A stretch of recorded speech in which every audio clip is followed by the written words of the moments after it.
Okay, and the magic machine tells me that I'm live, and hopefully it is so.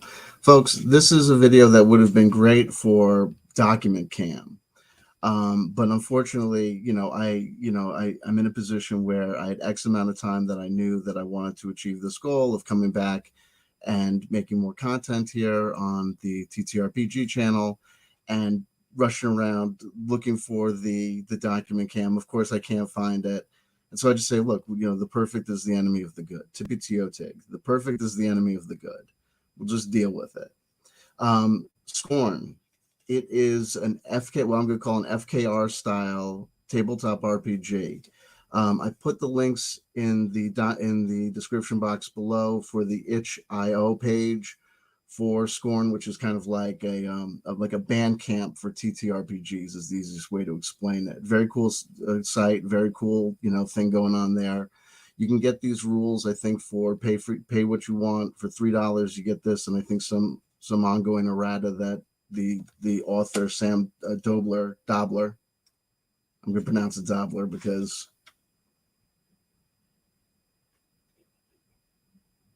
none of us want to sell anything bought, sold, or manufactured, processed, or refined, right? And we say hello to Mario Heat in the live chat. We say getting that gold medal. We also say hello to RMFN, Tim Frey. Okay, so jumping in, I called this in my title a Souls-like game. This is a game that wears its influences on its sleeve. And if we go to the very back, you see the authors provided touchstones. Playing Dark Souls is the first thing. Darkest Dungeon, Morkborg, Maze Rats, which is this NSR, near old school revolution, not an actual clone, but kind of taking an old school approach and doing it. Any Planet is Earth, that's written by a guy called Jim Perkins, who's kind of like the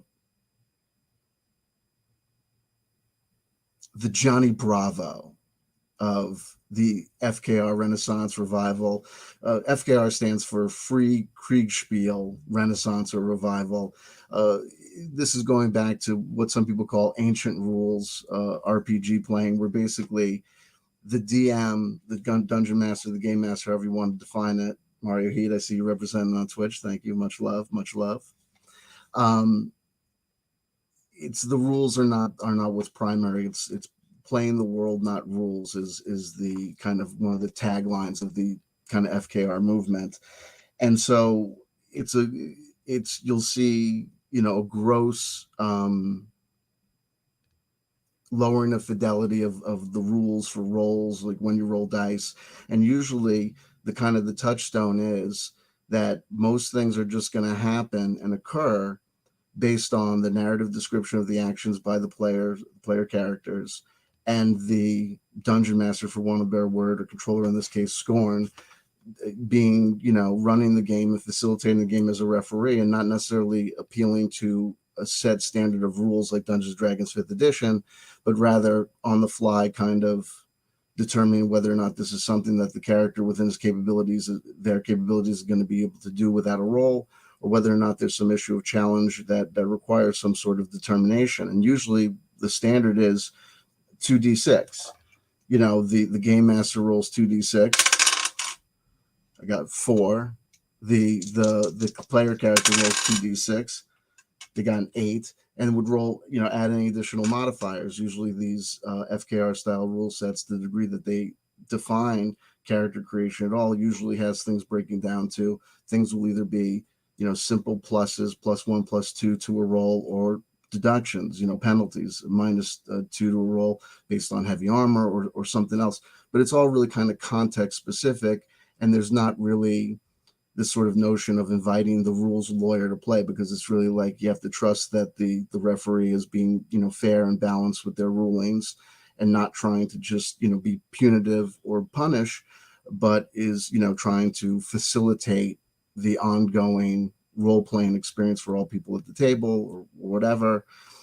And this is the way. I'm primarily a solo player, so looking at these FKR things, it's always interesting to try and do kind of, well, here are the rules as written. What modifications do we need to do in order to do this, solo? And it's also worth pointing out that I think that, in my review of this thing, I'm going to tell that there's certain things that I understood, and there's certain things that I found frustrating.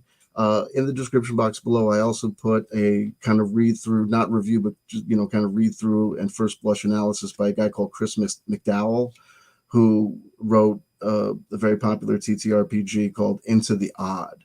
That is, definitely an influence on Skorne. And there were certain things that, in reading these, I've read this book I probably 12 times. I love reading the book. It's very interesting. The rules are very interesting.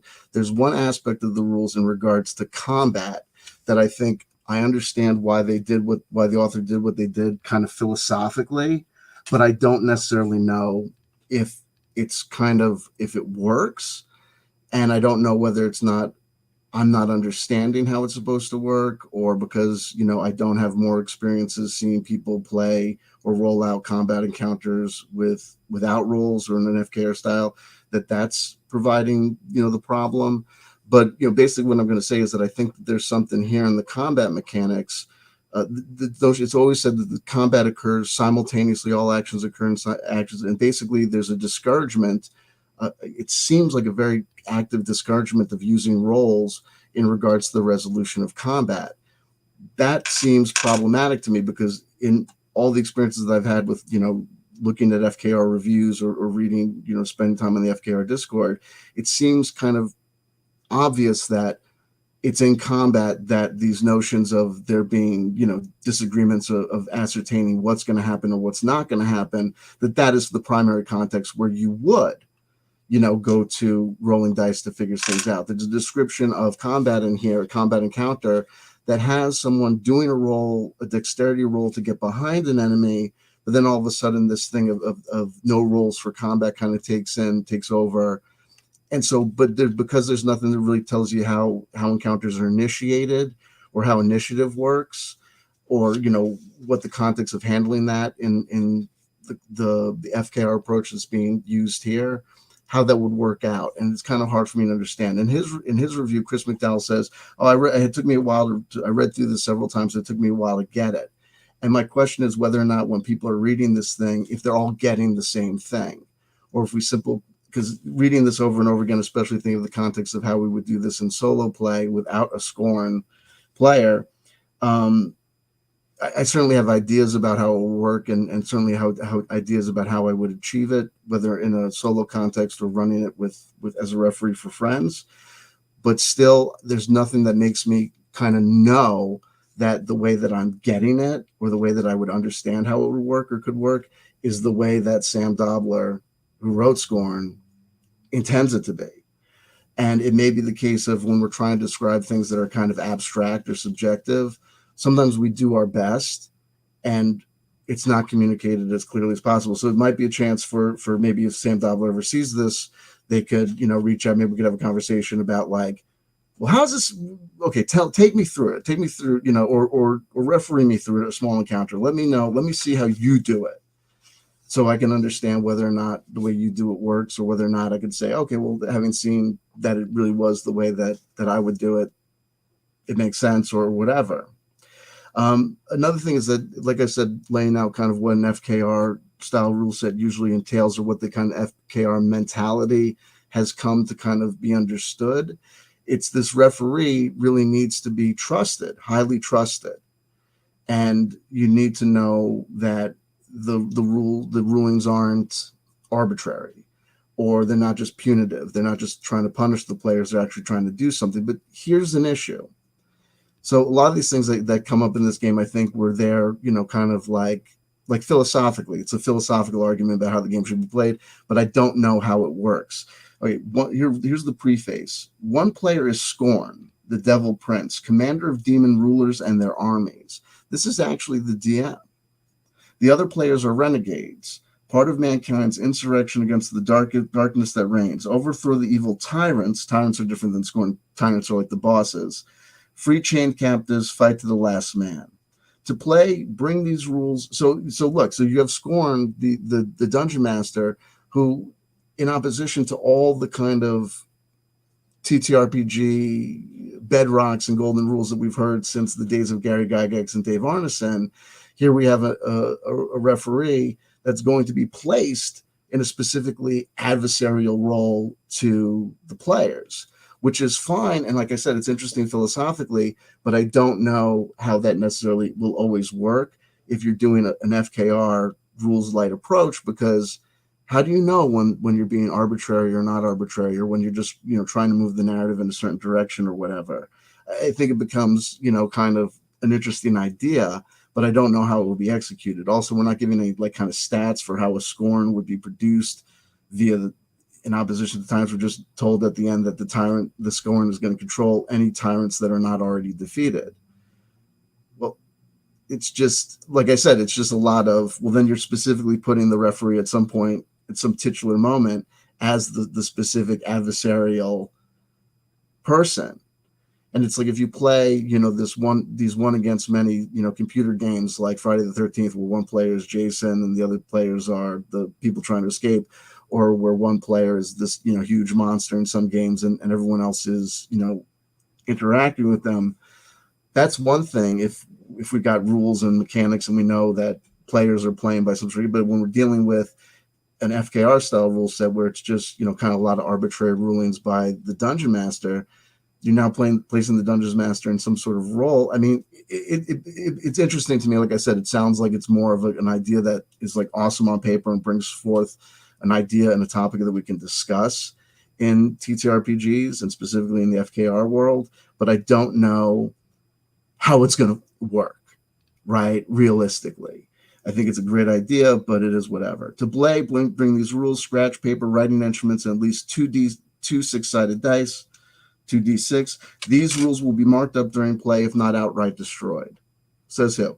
And again, bring also a source of fire and a brazier of any size. Use them to dispose of discarded notes and rules and the sheets of dead renegades. Sam, I love you, baby. But when you give this shout out to Greta Van Fleet, listening, you have one entry. You're reading your Berserk, Attack on Titan, Goblin Slayer, Vineland Saga, The Tapestry, The Witcher, The Screwtape Slayer. That was the odd one out. But for the most part, I could tell based on the number of games that you name, which are all really new games, in Dark Souls and Attack on Titan, Goblins, like, the things that are here besides Berserk. This is like, I think Sam's probably a younger cat. Now, believe you me, I'm 48 years old. So when I talk about a guy who's 28 years old, I'm going to call him a kid. And I'm going to notice that culturally and generationally, what they listen to and what they're into is different than me. And I'm going to call this kid a kid. That's 28 years old. I'm going to call a 28-year-old a kid. That's, they're not a kid, but it is what it is. And the only thing that he listening to as an influence is Greta Van Fleet. I don't want to get a soapbox here, but Greta Van Fleet fucking suck. Okay, if you're a kid and you listen to Greta Van Fleet, you're listening to Led Zeppelin, and you just don't know and understand that because you're a stupid kid. And I love you, and I'm sorry to be like that, but it just is what it is. There's certain things that are subjective in the realm of music, and it's all hey, it's horses for courses. And if you're into the Bay City Rollers, you're into the Bay City Rollers, and if you think they're awesome, they're awesome. But if a girl's hanging out with when I was a kid and they were saying New Kids on the Block is the best band ever, they're better than the Beatles, it's like it's like there's certain things where it's like, okay, shut up, stop, we're gonna stop now, and it is what it is. Greta Van Fleet every moment that you spend listening to Greta Van Fleet is a moment that you're not actually listening to Led Zeppelin or Blue Cheer or even like old school Whitesnake before the 1987 breakthrough album. Like, there's better things to listen to. Greta Van Fleet, just objectively, it's like if you're into Greta Van Fleet or Imagine Dragons, I'm like, you're a kid. It's okay, you're a kid. It is what it is. Crownlands does it way better than Greta Van Fleet. Kiddo, don't get in trouble yourself, Phaedrus Live. We thank you for joining us. But music is when it gets crazy. Where am I going to go with this? It's okay to be a kid, and it's okay to do kid things. Bring also a source of fire and a brazier of any size for destroying things. It's like, remember when the Ramones came out, it's all these guys, they all have the pseudo last name Ramone, and they all dress the same, and it's like the Ramones. In the wake of the Ramones, because punk rockers are such rugged, individual iconoclasts who do everything differently, there were a wave of bands who were all named like the Ronzellis, everyone. There were a whole bunch of bands with the name and the last name, and like even the Donnas, like in the 2000s. It was a punk rock revival group. We're doing that. We're all the Donnas, and it's like, what I'm saying with this is it's like Morkborg. Morkborg says, light rules, light these things on fire when you're done. So this thing says you light your things on fire when you're done. It's like there's certain things, it's like take influence from things, but when you dead on just like take like the thing, like naming everyone in the band the same name, or all wearing black leather jackets, or all doing it, like if you're just coming off and people could say, oh, you took that from Morkborg, it's like, why? It just to me, it just seems like, it is what it is. And it's fine. It's like not a big deal, but I'm always like, whenever I see anyone do that, I'm like, we get it. You know what I mean? And it's like everyone lighting shit off. Stupidity. Anyway, in rules 1 abilities, there are 3 abilities: strength, dexterity, willpower. And those are described. The willpower, the only thing I'm going to is there's powers in here that are basically almost like Morkborg in the sense that they're powers and scrolls. They don't always work good. Here's the rules 2, roles. The vast majority of actions described require a quick judgment call to resolve. Renegades who leverage their environment, use their items and common sense, and clearly declare their actions often receive success. The consequences of any described actions follow accordingly. That's like pure FKR. That's pure, look, the majority of things are going to happen. You don't need a roll, even if it's kind of a complicated action. The player communicates with the dungeon master. The dungeon master is, fair and balanced and adjudicates things for the sake of the story moving forward, for the role-playing game experience moving forward. Don't always need to run for, dice to roll, and that's perfect.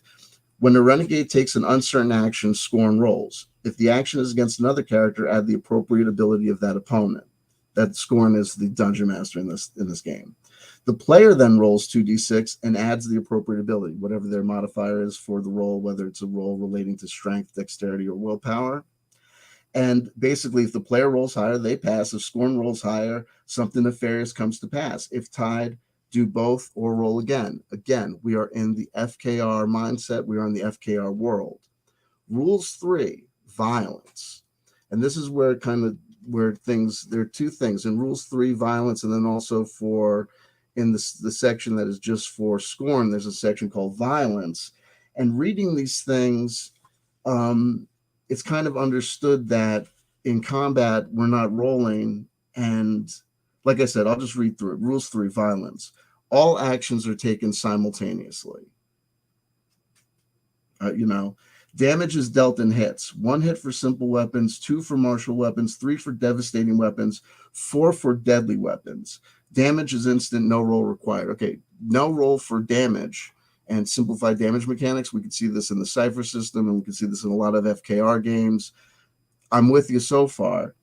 Good positions and clever tactics increase damage dealt. Okay, it's a subjective ruling by Skorne.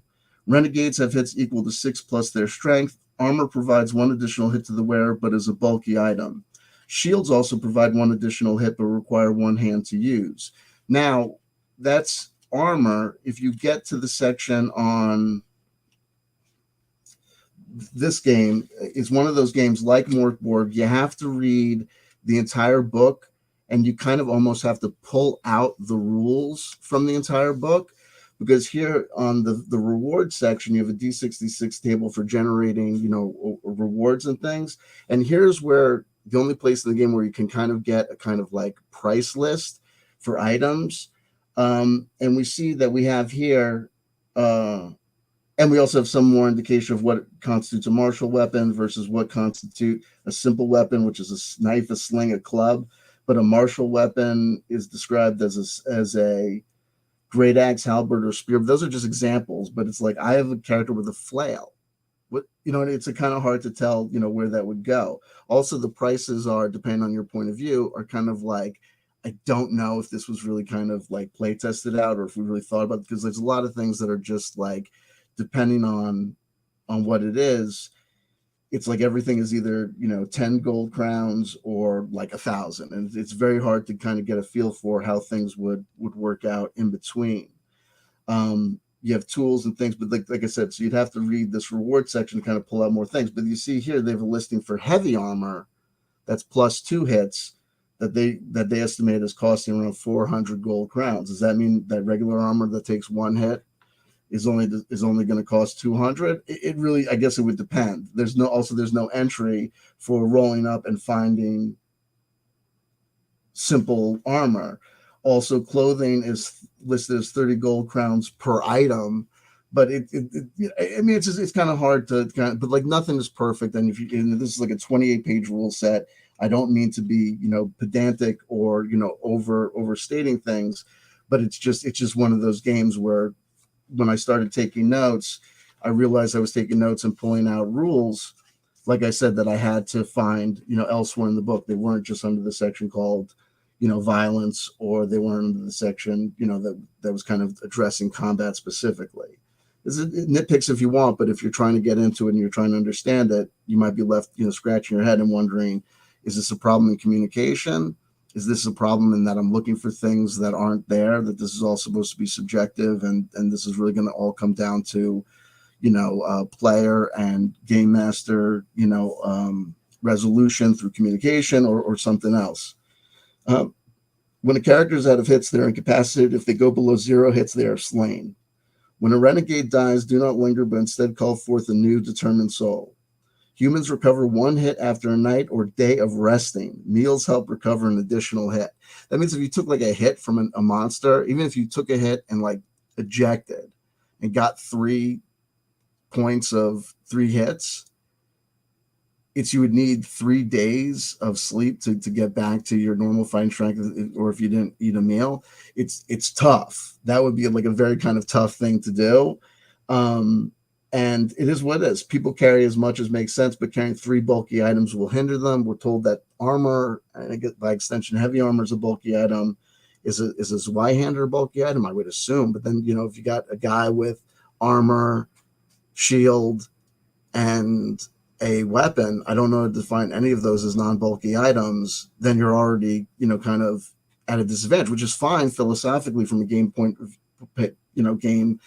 view. Hey, if you wear heavy armor, you're encumbered. That's just the issue. But it is what it is. Time and fate makes fools of us all. There's a lot of this just like flavor, I guess.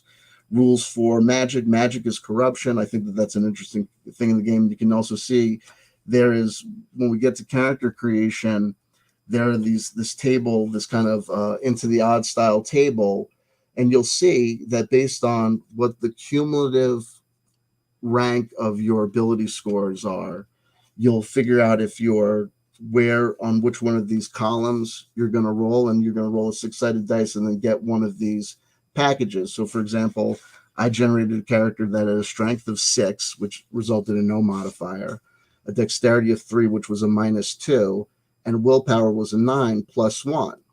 So the total, adding all that, the 0, the -2, and the +1, we get -1. So it says to me, if you're -1 or -2, you're going to roll on this. But here's where I point this out, where it's like there's a mechanic of the game that is not articulated, but you can see the powers. If you want to be a character that starts off with a power, the only way to really be a character that starts off with a power is to have really low stats, because it's these packages that are in this lower stat region that actually have the powers given away. And the powers are just given names. They're not given any rules as to what it is or how it would work or how it would do things. Rain, stone, corrosion, glass, thunder, metal, death. Some of these things, bone is one. Like, what does that mean? Like, you would figure out in context what that means, and how you roll for the magic to score on magic is corruption. Any soul may wield fire as their power. That's totally Dark Souls, right? That's pyromancy. You can do a level 1 pyromancy build. Using a power is an uncertain action. That's defined. So if you're in combat, you're not rolling for hits if you're using conventional weapons, I guess, but you're rolling for success of these powers. And instead of rolling 2d6, the rules say the player rolls as many d6 as they dare and adds willpower. So you want to make sure that you score higher than Skorne. Instead of rolling 2d6, you may decide to roll 3d6 or 4d6. The possibility is that you're increasing your chances of getting a higher roll than the opposition, but each die that shows a 6 is a disaster. Folly and distortion are not without consequence. If 2 or more dice show 6, the next of the 7 seals is broken. Roll on the broken seal table. When the 7th seal is broken, the world is ruined and the game ends. Tear the rules into 7 pieces and burn. Again, you know what? Metallica comes out, and every sudden, all the high school bands sound like Metallica, right? Or funk metal becomes a big thing, and all of a sudden, every band is wacky and has a song called, I've Fallen and I Can't Get Up. Morkborg did it. If your key inspiration, or it makes total sense to me, Sam, that you listen to Greta Van Fleet, because Broseph, we get it. You like Morkborg. But when you take something that's like that endemic or that new to a system and burn the rules, tear them up, you're not being punk rock. When you name your band the same, you're all the last name. You're just like, we get it. You like punk rock and you're starting off with whatever, and you're into Morkborg. This is fucking. It's like, no offense, it looks like clown shoes to me. It means it shows me that Sam has no confidence, and what he's going to do is he's going to let you know, I'm going to do just like what Morkborg tells you to do, burn it up and whatever. And I think to myself, fuck you, honestly. You know what I mean? Like, I'm more metal than any of these fucking, Stockholm Cartel assholes who are dressed up like, fashion victims. Morkborg is exciting and it looks cool, but burning shit and lighting shit on fire, it's like, oh, you know what I mean? Oh, you're lighting the rule book on fire. And it's like, if you light the rule book on fire, you did exactly what the guys at Morkborg told you to do. I won't burn shit that I bought because some asshole told me it would be really punk rock and cool to burn it. It's stupid. It's TTRPGs. Like, it's stupid. Anyway, it is what it is. But also here, roll 2 and the next of the 7 seals is broken. So I'm going to tell you what, when I was playing this, looking at this and trying to figure out how to do it, as a solo RPG, I immediately looked at that point and said, well, look, if we get to the broken seals, there's 66 broken seals. You would roll on them.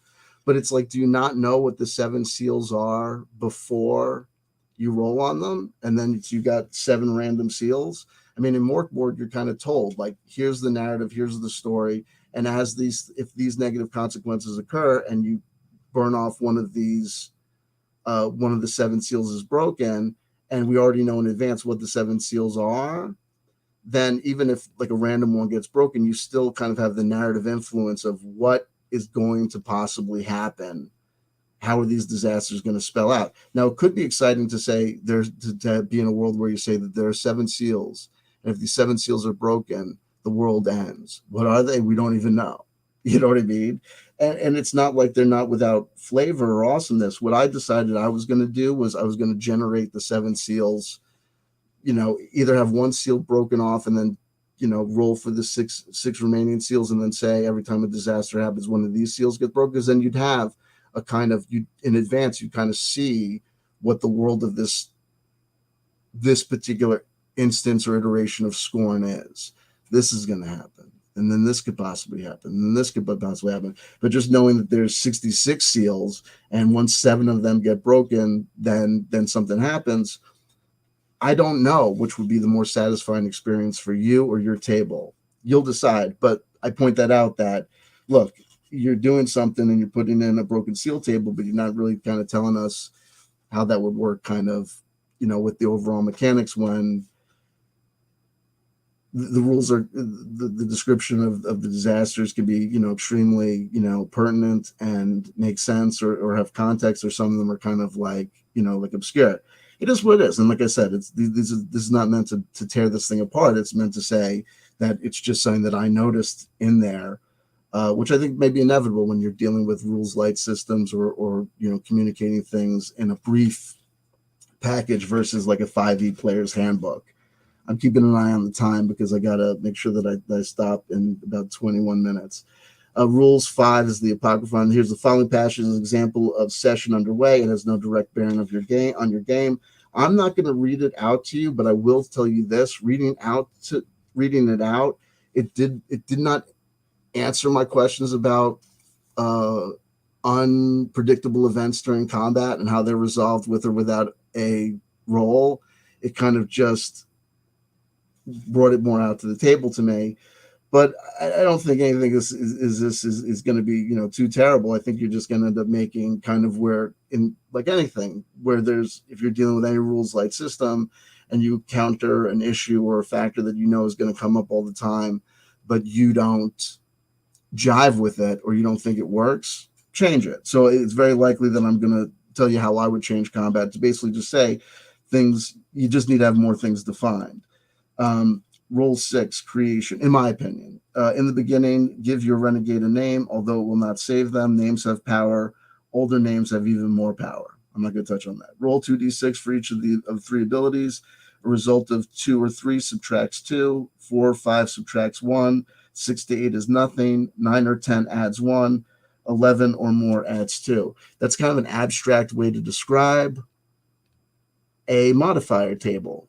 If you see it here, it's just, you see I kind of simplified and wrote it. When you see it written out, you can recognize it as something you've seen in every BECME D&D clone and every, a lot of things. It's how high are your abilities? The higher and Morkborg for sure, the higher your abilities, you're going to get a positive modifier. And if your abilities are negative, you get a negative modifier. And it's very simple. +1, -1, +2, -2. And then 6, 7, 8 is 0. So 6, 7, 8 is 0. 4, 5 is a -1 modifier. 2 to 3 is a -2 modifier. 9 to 10 is a +1 modifier. 11 to 12 is a +2 modifier. It seeing it written out versus seeing it in a table can make it a little bit confusing. Gain 2d6 times 10 gold crowns, enough for a week of hired labor of varying quality. You have 2 variables. You have varying quality, and you have 2d6 times 10. If we go to the valuables section, it'll tell you that here it says that item number, where is it? I'll kill you. Hireling, 32, $10 a day, hireling, varying quality. So it seems to me that 10 would be modified. Cheaper labor would cost less, more labor would cost more. But you get this thing, 2d6 times 10 gold crowns, enough for a week of hired labor of varying quality. That's like saying that any roll between like 20 gold crowns to 1,200 gold crowns is by definition, it's like, you read this. You read this. It says gain 2d6 times 10 gold crowns. That's going to give you either 20 to 1,200.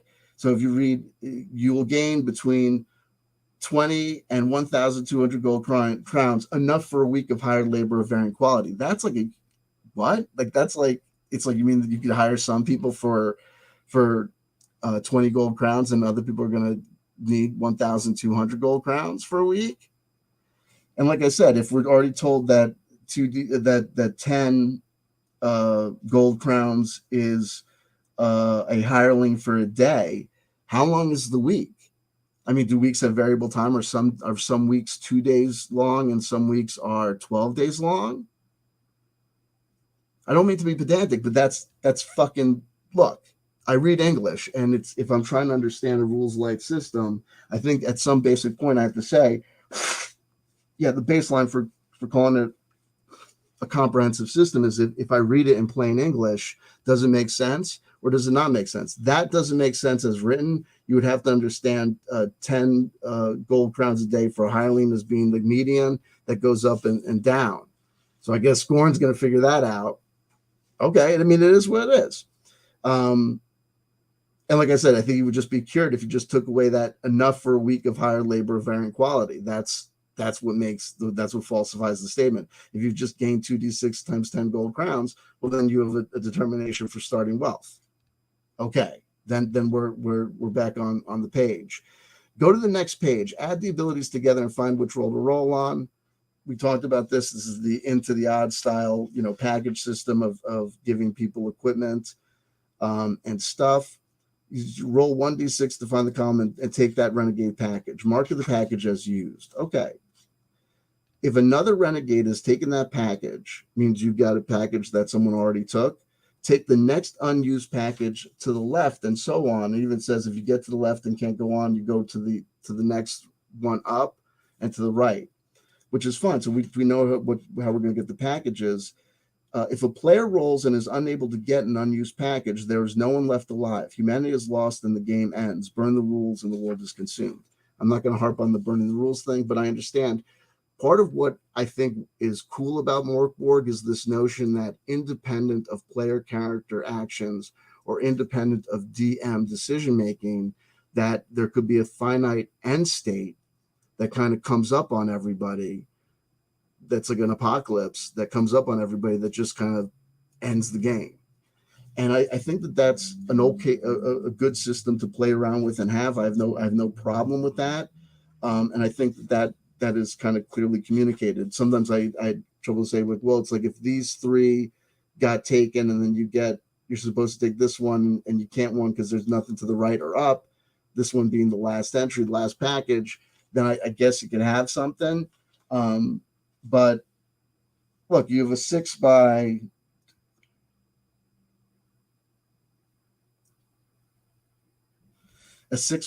matrices, so it's going to take you a lot of time before you burn through all these things. And like I said, I don't know if it's through every instance of play, or if it's just campaign specific. Who cares? Appendix. The rest of this book is for Skorne's eyes. Renegades beware, baby. 99.9% of the people that buy this book or PDF are never going to read it. This is the way that it works. People buy more shit than they read or consume or use. This is a book worth reading. I would suggest if you spend the $3 or $4, I got it on Amazon for cheap. If you spend, you might as well read it. But like the notion that anyone's going to just read the first section and not read the last section, baby, trust me. Anyway, the result of Skorne's eyes. The table and the following pages each have 36 results. To use them, roll 2d6. Use the first D as the tens place and the second die as the one place. Easy to understand.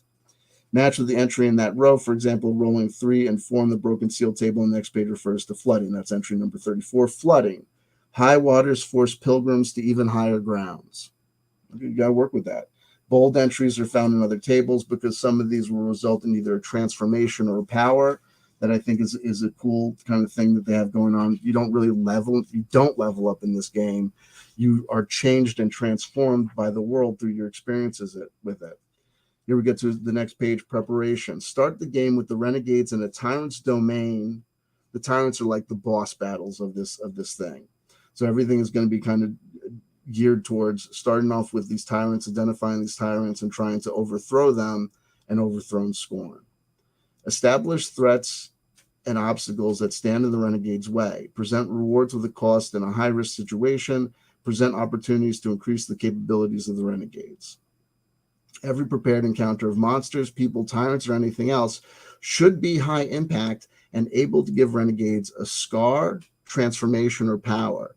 Now, when you read that, it's like every battle really should be moving us, really heavily towards this kind of end state of things happening radically.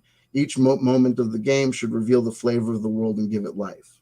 Fair enough. And I think a lot of this is every Skorne game should probably look different. Like even though we're getting, stuff that puts us in that kind of Renaissance fair, Bloodborne, Dark Souls,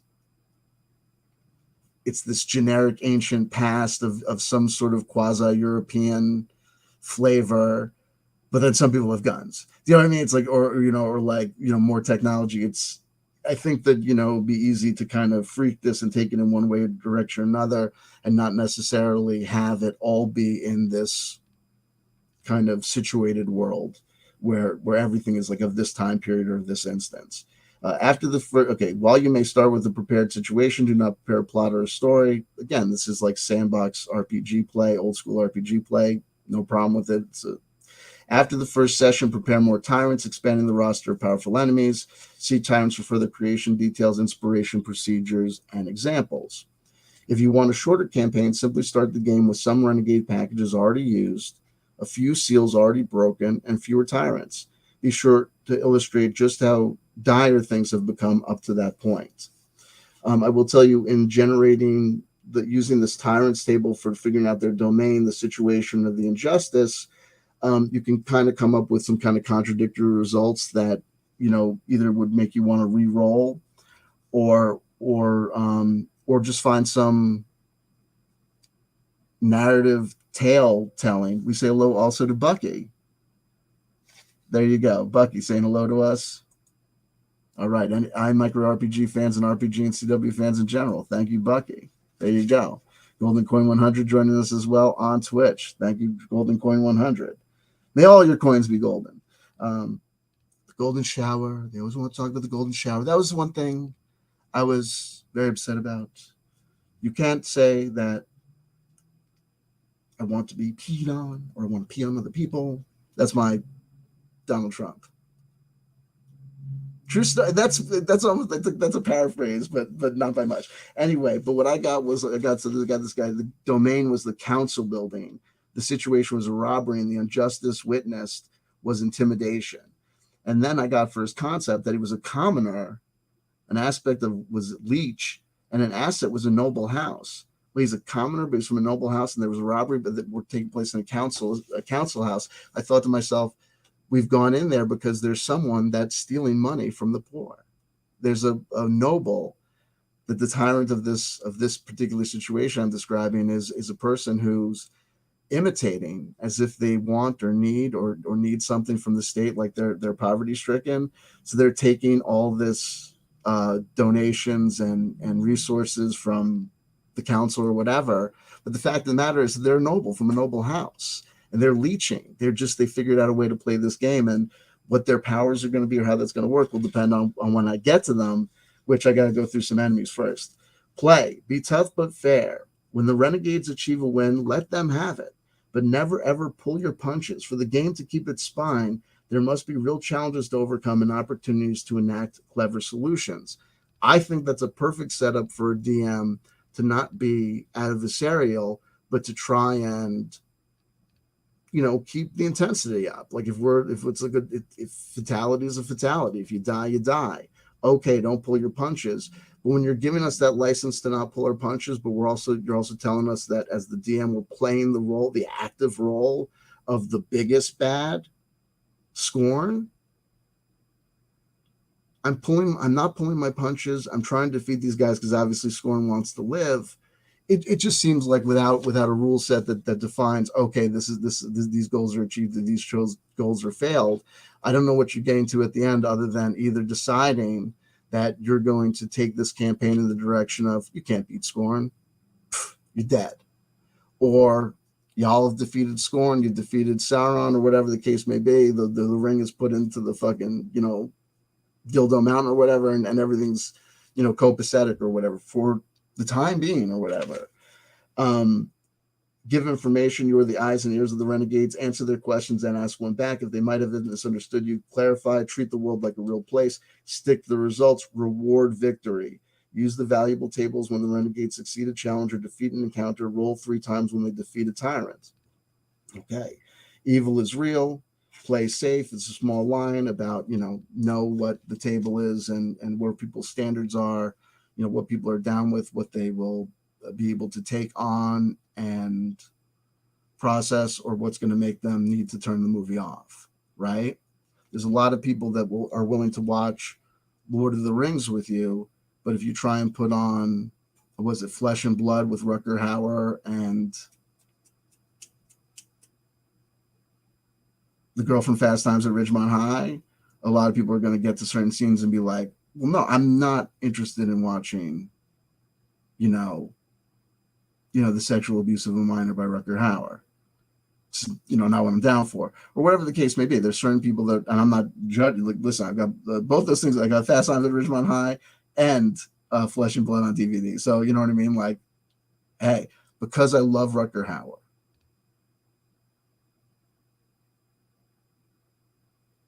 He's not in Fast Times at Ridgemont High.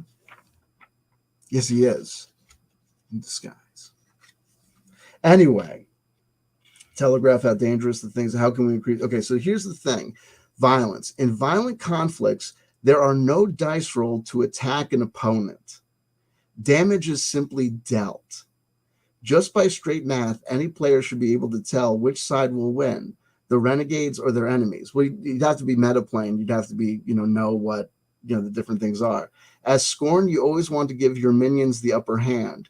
Here are ways to do this. Have dangerous but dumb enemies. Make them stronger, tougher, bigger, taller, fire-breathing, but also with restricted movement, a weak spot, blindness, or just plain stupid. that's all fine, well and good. But like I said, in theater of the mind, I think there's certain things where, especially when he describes his proposed tyrants, that we're going to get to a problem with the violence where I don't know how this stuff is going to work. Just theater of the mind. I think the Dark Souls influence is pertinent and obvious. Things like backstabs, things like I'm going to go do this, I'm going to do that, or what the opponent does in opposition. It's it seems to me that when I was reading this, it seems like the violence would have to work where if a combat encounter is engaged, then starting at that point, there's nothing in here that says anything about rounds, but it would be for like every round of battle. If my weapon can do 2 hits, then the enemy receives 2 hits. If his attack can do 3 hits, then I'm getting 3 hits, and that's that mathematical workout. I'll be able to establish whether or not looking at the guy, he's in heavy armor, he's got this, he's got bat wings or whatever. I'm going to be able to say that guy is way more tough than me. I'm not going to be able to be in battle with this person without using these other things. How can we increase our damage or our defenses? You just have 2 things of armor that either do +1 or +2. You may like I said, it's like, can we decrease or even negate the enemy's damage? Can you? I don't know. How would that work when all violence is done automatically? It's just, I may be overthinking this. I may be underthinking this. Should we use fire magic or a special item? What other advantages can we leverage here? Are there any favors we can call in? Support to rally. These are all fine things, and these are things that are done in FKR style play a lot, where it's kind of interesting to me is that in all the FKR situations that I've seen or I've encountered, it's kind of like combat is the place where the dice do come out. So to have all of a sudden this situation where the one place where we'd be expecting to see dice to figure out who hit whom or who, blocked someone with the shield or whatever, like we should be able to do that. And not doing that just turns everything into this kind of like math thing that it's just like, well, if I encounter a monster that is tougher than us, I don't know. It is what it is. It's like at some points it's like, and it'd just be like, you just try to figure out the trick to figure that, like Dark Souls, right? Every enemy's got some sort of weak point, some sort of thing. Jennifer Jason Lee at Jonaside helping me out with the identification of the Jennifer Jason Lee. And I will point this out, that whatever age Jennifer Jason Lee was supposed to be in Fast Times at Ridgemont High, when Fast Times at Ridgemont High came out in like 1983 or 84, I was younger than her. I'm forever younger than Jennifer Jason Lee, so get off my back. They weren't in high school. They were just playing high school kids. Anyway, to say nothing of Flesh and Blood. Anyway, once the Renegades were okay, so it is what it is. When things get grisly, use the Scar transformation and power tables to the right to develop the Renegades in uninteresting ways, enact change. Like I said, I think it's just there's some way that we have to do the violence. And I'm on 158, so I have to leave, but that's fine. Enemies. Remember, players will not remember what stats the monster had. Players will remember what monsters did, the choices they made, and what impact it had. Do not sweat the balance of their opponents. For more flavor, give them powers, scars, and transformations of their own. Any unstated ability is assumed to be average, +0. To create an enemy, simply describe them and use the description to build their stats. You will find this very natural during the game to adjudicate ability bonuses and hit totals just based on how the opponent is described in the world of the game. So, for example, we have hits, like a pathetic monster will have 1 hit, whereas a titanic monster, like a sandworm, will have 30 hits. So and then strength is described narratively as well. Feeble, average, strong, powerful, and monstrous, giving us a -1 modifier to strength rolls for the monster, all the way up to a +4. So when you see these monster entries, they're just going to have information regarding the number of hits that they have that's going to be described narratively. You see the Devil Boar, hulking, dangerous, powerful, dim-witted. The hulking refers to the size. We know based on its size that it's got 16 hits. The damage is dangerous. It does 3 hits per hit when it gets you with those jaws of his, and it's described as dangerous. And it's also powerful, described as powerful and dim-witted. Powerful is its strength, which gives it a +2 modifier, and the dim-witted is a -1 modifier to anything involving willpower. Like I said, I think there's these things here that work. I just don't think that the combat or what we're going with the no roll combat is understood or communicated to me. Chris McDowell, who did Into the Odd, read through the section on, I think on, you just got to the part on violence, and was like, he says it took me a while to read it, but once I got it, I kind of got it. The question is, like I said, is he getting his own individual take on what this is, or are we getting what Sam meant to communicate to us? And do we think that it's going to work? I don't know how it worked. My only notion was that you would have to have some sort of initiative roll to figure out kind of like who went first, but it's like this notion of every round, like the combat to determine whether or not you can get away. Like, so you see a monster, do you want to engage with the monster, or do you want to escape the monster? It's like, I guess that might be the 2d6 roll. Then you have the sample tyrants. Now, here's another thing that I want to point out. I'm 1 minute over my time, but I want to get to this. And again, this is a good game. This is one of the few FKR games that is available that you can get a hard copy of, and I love hard copies. I don't like PDFs. I don't like looking at a screen all the time. I like a book that I can do this to, that I can pick up and go, I don't get it, and go back. I've read the section on violence, and Sam, I'll give you this. For every criticism I may have said about this, I have read this simple rule book over and over again and been fascinated by it. I think it is great. And I highly encourage you to spend the $3 or $4 on itch.io to get it, or to get the hard copy from either Amazon, Lulu, or a drive-through RPG, because it's just a couple of bucks, and it's food for thought. And I think if there are things that we need to fix, that doesn't mean the thing needs to be thrown away. Sample tyrants. So these would be boss battles. Okay, now I want to read through some of these and tell you, I don't know how this works in Theater of the Mind, because you're going to have descriptions of what are, dude, these are Dark Souls boss battles. Krieg, the Ice Devil, hulking, heavily armored, masterful with the trident. He's very good with his trident, and he's strong and brilliant. The Shiver the Ice Devil causes others humors it immensely. Okay, some flavor. Here's its environment: an ice rink that causes sliding, frigid waters beneath, huge ice blocks littered on the surface. And here are their moves: raise and throw ice blocks, skitter skillfully across the ice and on the ceilings, create frozen armor, reduces incoming damage by 2, destroy ice beneath the renegade's feet. Bloody, that's when the enemy, the tyrant, gets to half of its hit points. It triggers this bloodied effect.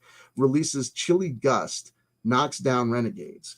Now, some of that I can understand, in narrative description in Theater of the Mind, but there's so much of that that seems so Dark Souls, that seems to me like, dude, you need strategy. You need to know where those holes in the ice actually are. If he's raising a block of ice and throws it at you, do you have the opportunity to dodge, or is damage done instantaneously? And if you dodge it, does that mean another hole has been created? Now, you're going to get to a point where, look, it may be the lack of my experience or imagination that's saying to me, this I don't know how you do this sort of technical stuff, Theater of the Mind. When you describe that many specific moves and sort of environmental effects that will be triggered by same, I think that's going to get confusing as to people. You're going to have people saying, okay, no, I jump over the 2 ice block hole, getting to the right side of the tyrant, and I stab him. Is that doable? Like, what do you mean? Like, if the DM, you could have 1,000 situations. This is Theater, dude. Theater of the Mind is excellent when it works, but there have been plenty of times when the 3 people at the table, the DM and the 2 players or 3 players, all of a sudden realize to themselves, I'm not seeing what you're seeing. I'm in a completely different environment where completely different things are happening and present, because, like I said, one person jumps over a hole, another person, where's the hole? You know what I mean? It's one thing if you say there's 2 massive towers and whatever, and they're stationary, but if we've been a change in environment, I don't know how we do without putting markers down on the board saying, okay, this hole has been opened up. Oh, I gotta go. Okay. So again, like, they're brilliant descriptions, and I'm not saying it's impossible, because like I said, it might just be my lack of experience. But for me, it seems as though these concepts, and again, he has this thing on dungeons, how to put together a dungeon, that I think is valuable information and great. Dark Souls, Darkest Dungeon, Morkborg, Maze Rats, Any Planet is Earth, that was written by Jim Parkin, who's, like I said, the Yoda of the FKR movement, and Into the Odd, written by Chris McDowell. I think that there's amazing stuff here. I think it's definitely worth getting and reading. But I think like anything, I think it's going to be, you're going to have to find the rules that are not defined and how you're going to do them. So my current plan of attack is I kind of generated a little a character, I might generate more people for the party. And I'm going to try and kind of do this, kind of solo play to kind of figure out how I would run it, the combat, how I can understand the combat working or not working, what problems I think need to be, changed or done. And we'll see what happens. In the interim, maybe Sam Dobler will see this and be able to look past my hatred. You're allowed to listen to Greta Van Fleet, and you're allowed to be younger than me. You call that music? The kids these days. Kids, what's the matter with these kids today? They're all playing workboard. That's not a game. Whatever, you know what I mean? Like, it is what it is. I don't know if I've read the Book of the New Sun. Oh, okay.